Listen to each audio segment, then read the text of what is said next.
It's just past dawn here on Pikes Peak, a mountain in Colorado best known for the cars that race more than 12 miles up to its summit. But the Pikes Peak International Hill Climb is over for this year.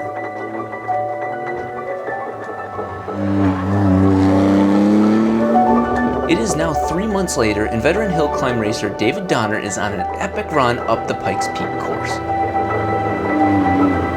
The time he clocks in his Porsche 911 Turbo S won't count as a record. Records are reserved for race day, but it will prove a point.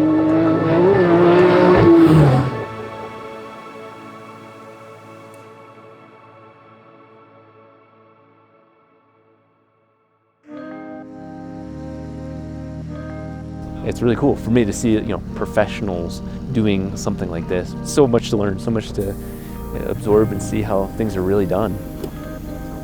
Yeah, Rob, can I introduce you to Vic? How you doing? Vic? Tom from nice to meet you. Motorsport. Hey Rob, nice to meet you. Rob. If you're such a legend that they let you close down a mountain for a private run, you might as well go ahead and do it. The reason I'm putting a helmet on and test fitting the passenger seat of this car is because I'm going to be riding in it.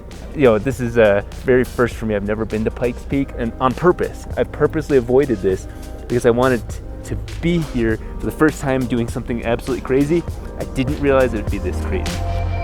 Setting a record at Pikes Peak, even an unofficial one, means something because the stakes are so high. A driver has 156 corners to learn, there's no guardrails means no second chances.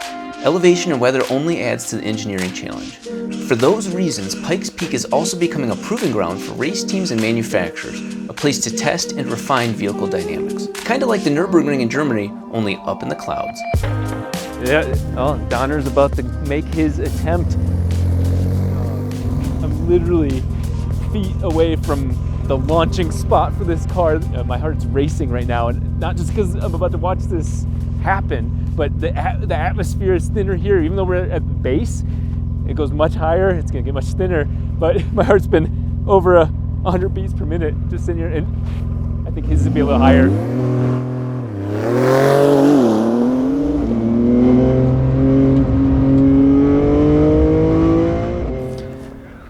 Do you know what time is he looking to beat? Well, yesterday he did a 9:58.2. Yeah. I'd like to try and, we think he could get into the 9:48. Oh, I think. okay. If it's a clean Yeah. run. Time to beat was 10. 10's been the magic to beat for a production car. He did that, but we think there's more in the car. Yeah.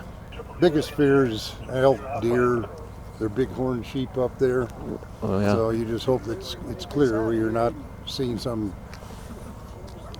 on full legs moving at you. Now all they do is wait.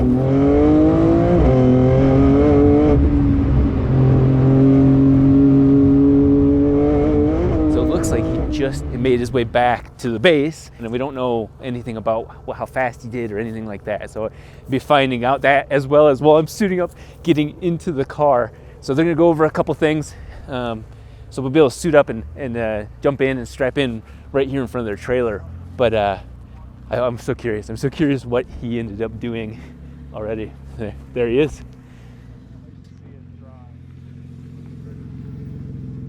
What's incredible about this moment is that I get to experience it. He just did the record attempts, but they put a seat in there, harness for me. They added a space for me to be able to experience what he experiences. Maybe not to the fullest 10/10ths, but I won't know the difference. And I get to do some of the most iconic parts of Pikes Peak with him as a passenger. You all ready? I'm ready. He's gonna roll. Okay. It's super exciting. Oh, dude, you're gonna have fun. I'm excited. They said that we'll switch it up a little bit so we get to go through the toll booth.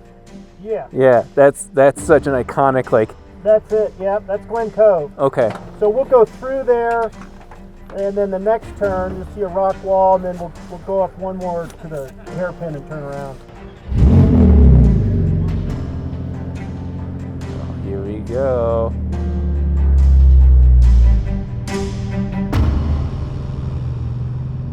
Okay, here we go. All right.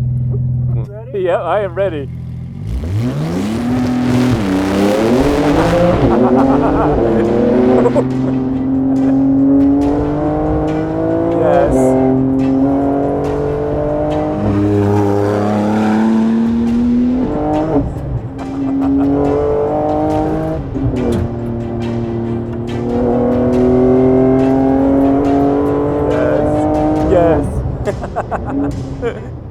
That's amazing. Oh my God. What a rush, man. I cannot believe this is more or less a production vehicle. Times set during sanctioned events outside of the Pikes Peak hill climb don't count as records. They're in the books as certified course times. Still, David was quicker than the standing production car record on his very first run, and he kept improving. His best time? 9 minutes and 54 seconds. Oh, that was utterly insane. I cannot come up with the right words to describe how that felt, because he wasn't trying to set a record with me in the car. I was weighing him down and slowing him down, but he was still driving with all intention, and oh my God. Mad props to his driving skill, because I felt very confident watching him do that. But there were some turns where you're like, conventional knowledge says that that's way too fast to come into that turn at, and I knew he clearly knew it way better than me, and so to feel that rush, and this is just the beginning for me of my obsession with trying to drive. And so I've got a lot of questions for him, and I think we're going to be able to go back down to his shop, and I'm going to pick his brain on camera and off camera and take a look a little bit closer at the car.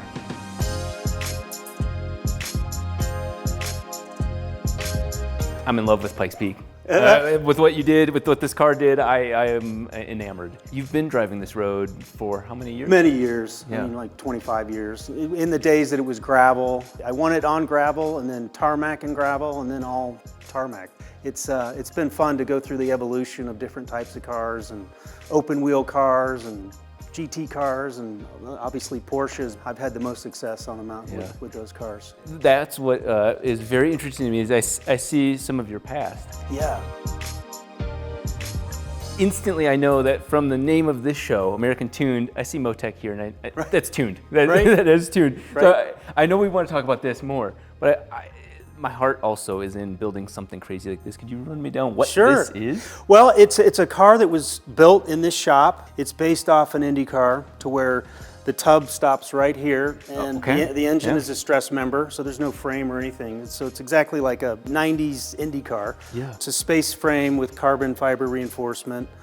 This is basically a NASCAR engine in that day. 780 horse at sea level. You know, as you can see in the photo up there, it's a large wings, you know, just because there's so little air on Pikes Peak. It was a handful in the day, and that was all on gravel, so you think crazy today, this was... Yeah, I can't even imagine. Yeah, but I learned so much from this car, in car control, and speed of reactions, where you don't need that with this car. So coming from me building cars, not to this level yet, but in this emotional range, I wonder what it feels like for you, who's got experience with this, to then switch to something more production.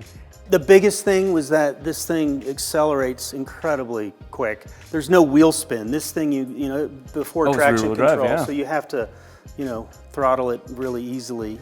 It's just got a good feel that's well balanced, where this is more of a prototype, and you have to fine tune everything to get it to where it fits best for your driving style. But it would get annihilated by this car. So we've definitely established repeatedly that it is stock or it's production vehicle. Right. I'd love if you guys could show me. Absolutely. No, we'd be happy to. We'll lift it up and let you take a look. We'll get Vic in here and have him show it to you.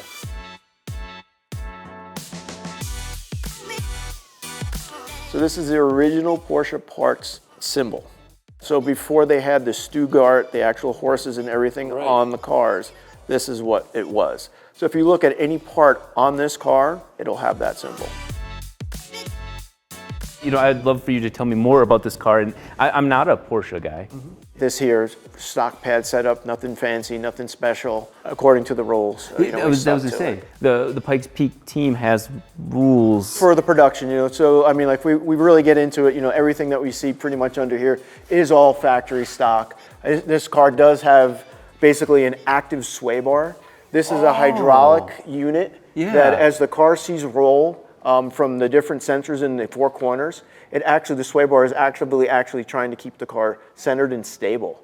Same thing? So if we go to the back, the same thing on the back. The rear sway bar is exactly the same way, works off the same principle. You know, what we did do modified wise here, which we were allowed through the rules, is we changed the exhaust. In my mind, I'm thinking of full exhaust, but this is a rear engine car. Right. So the exhaust is... The exhaust is very small. So the one thing that did catch my ear is that you guys mentioned that the ECU was tuned. Yes. But it's not all that meets the eye. What's the deal with the tune on this car? Well, because we are racing at altitude. The car, again, heat.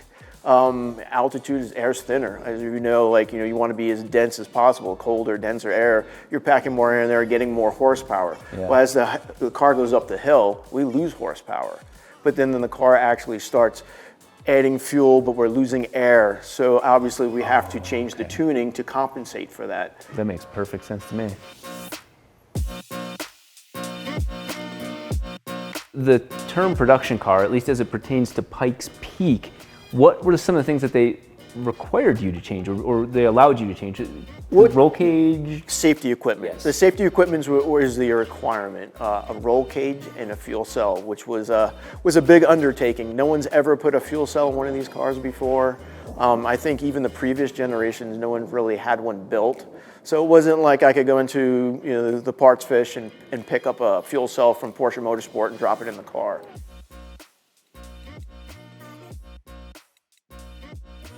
Thanks for coming. Yeah, oh yeah, this has blown my mind completely. Not just that this car could do it, but everything that's involved. And I actually wanted to pick your brain a little bit more about not the rules, but I didn't realize how special what we just did really was as kind of something new to Pikes Peak. So I was wondering if you could explain that a little bit more. Sure. The evolution of it is kind of interesting. I mean, we entered the race with this exact car in June, and our goal was to beat the production car record. So there's a class dedicated to production cars that are prepared similar to this. But because of the weather, we weren't able to get the record on that day. So Pikes Peak have started this new event outside of the race where they're offering them out to manufacturers or teams to set records. And so we decided, well, the car's here, David's here, we're a flight away. Let's come back and show that we could have done it, to beat that record and set the fastest time for a production car on the mountain. With all sanctioned racing, I know that there's always a little controversy, and I know that when people talk about Pikes Peak records, traditionally it's hey, I was at that event. At the race, yes. Yeah. So it's an interesting thing because it's so new. We're really the second team to come and do it. Lamborghini did it with an SUV. And so it's an evolving event outside of the race for Pikes Peak. So I don't know if they've quite really put a name on it yet or how they're going to classify it, but there is a distinction, I think, between the actual race record. And that's something that the officials from Pikes Peak are going to have to define, as they go forward with this event. Well, you and your team have given me so much to think about. I'm going to be laying in the hotel bed just imagining and strategizing because this is a thing I want to do now. Yeah, I'd be curious, what class do you think you'd be interested in, or what type of car would you want to run? Your Indy car or a GT car? Or? I've got a rotary swapped Corvette, C5 Corvette. It's got 600, 700 horsepower. Sure. But I can tune it down. Sure. And it's mostly a stock chassis. Right. And so that way I can appreciate and understand and then build up from there. So I think that would be the car I would want to take. That would be the key, just maybe keep the power down a little bit to start with and then go from there and treat it as a learning experience the first year, get through a race day, get to the top. People forget, the most important thing is not how quick you go, it's that you finish. Okay, after all of that, I've realized something. I really do want to drive the car. Hey, David, can I drive the car? Yeah, street legal.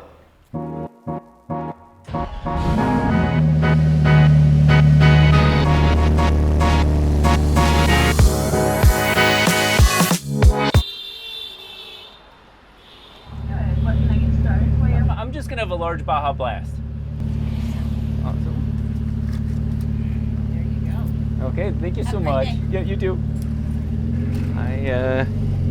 I just realized I don't have a cup holder.